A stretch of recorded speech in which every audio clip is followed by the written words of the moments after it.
Tangya ka pare ka. So, punta niya doon. Sabi ko, ang init yung taong Ingrid. Ang bango. Feeling niya kamukha na si, ano eh. Sino to? Si Billy Joe.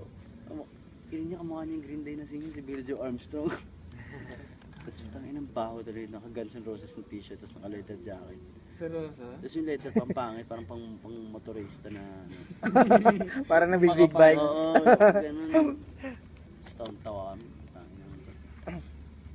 Tapos ito na, nag-take. Sabi ko, text na lang ito mamaya. Pag uwi ko, may nahanap ko phone. Asan phone ko? Sigat sumi, wala pa. Diba? Tangin na naman eh. Pati si Ritsumi nandito nun. Alam mo na si Ritsumi dito? Ah. Dalawang araw sila Royo dito eh. Din ba yun ng bagyo? Oo. Bagyo ba yun? Malakas na yung ulan. Tapos yun. Text ako pag atin yung phone. Dito na ako sa bahay. Yun lang. Sabi ko, alala na ako. Kasi gusto ko na talaga.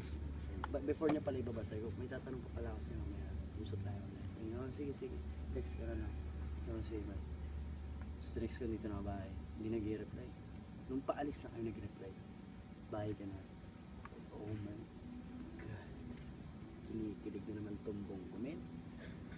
Ang inang yan. Umalis na kayo. Wala na si Patay. Wala namang gugulo sa akin. Wala na yung tropa ni Sam.